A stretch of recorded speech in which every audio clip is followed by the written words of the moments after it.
Traditionally, under Rogers versus State, the defense would put stuff on outside the presence of the jury and the state for trial strategy purposes, but given the events that have transpired over the last 2 days we've been in court, I think it's appropriate to make sure the record's very clear as to what was going on Thursday evening outside the Kim Curry Criminal Justice Center, if I may. Yes.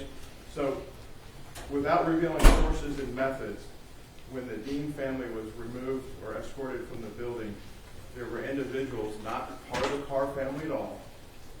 They've been most gracious to us and to the Dean family throughout this whole trial.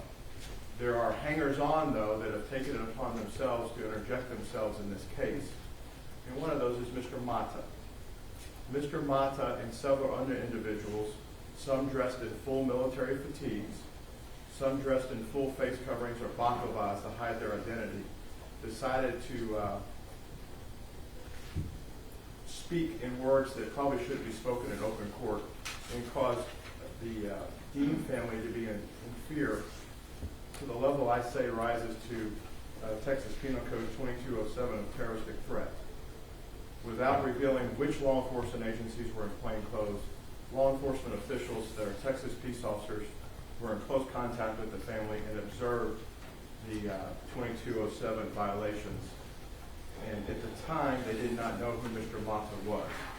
As we came into Thursday evening, at the same time that's going on, simultaneously a series of death threats were being issued to the defense team as a whole via communication systems, which isn't the first time we've received death threats, but these were more specific and carried the same tone and nature that was going on the streets outside the Justice Center at the time. As we went on to the next day, Friday, when we were here last in court, initially the state was gracious enough to provide us an image of Mr. Mata from the Tarrant County Sheriff's Department system. Mr. Mata has a series of pending cases. He's also a convicted felon. He has assaulted cases in his past, and the undercover plainclothes officers were not able to do a positive identification based on the last mugshot that we had in the system. It wasn't until Mr. Mata made his appearance here in your actual courtroom that the plainclothes officers were able to positively identify Mr. Mata as being one and the same that did a bull rush toward one of their vehicles and was creating the overtones of the terroristic threat. This court's well aware during the history of this building, though we have metal detectors, other objects that could cause people serious bodily injury have been brought into this building surreptitiously. My law partner, Bob Gilman, he was a prosecutor, was attacked with a knife made out of a glass shank during Capitol Board Ire at one point. Metal detectors only do certain things. Mr. Mata sat within the 21-foot rule of the Dean family in the courtroom. As the state's expert, Mr. Priest, talked about 21 feet, probably should be 35 at this point. He had on multiple layers of clothing. We could not identify if he had anything on him. The same people he was threatening to cause harm to the day before, he's now within arm's reach of in the courtroom. The defense's contention all along is this case should have been moved out of town for publicity and the security risks that were going to go on. The defense asked to have Mr. Mata sworn in and others sworn in at the time last week to make a bill of exception to our continued issue of the change of venue. We were going to do that with Mr. Mata at a break. That's why we asked to have him sworn in. Mr. Mata refused to take the oath, and everybody else got to see what happens when you choose not to take the oath at that point and are disrespectful to a court that's in session. So for those reasons, that's why we asked to have Mr. Mata sworn in without revealing all the sources and methods of the undercover peace officers that are assisting in this case.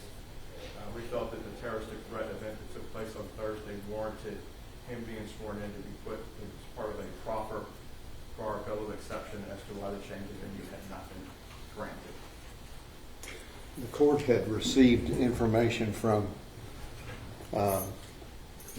security as to their concerns as to Mr. Mata, and additionally the state had furnished to the court a list of his convictions, his pending cases.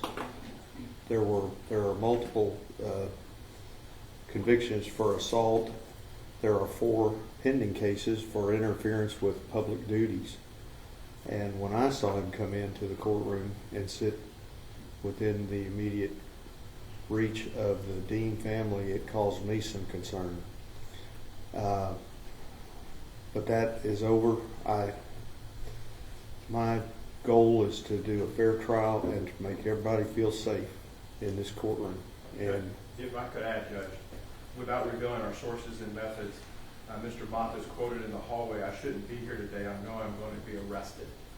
And that was on Friday, indicating, I guess, events previous, which I can only think would be the terroristic threat crime that he committed, not only in the presence of those plainclothes, uniformed sheriff's department, and Tarrant County Criminal District attorney employees that can witness and know what a violation of law is when they see it.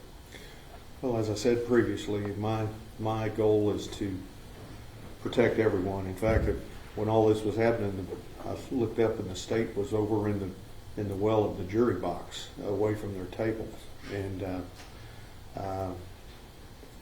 I felt what I needed to do at the time to protect everyone for courtroom security. Mr. Mata's bonds will be reinstated today, and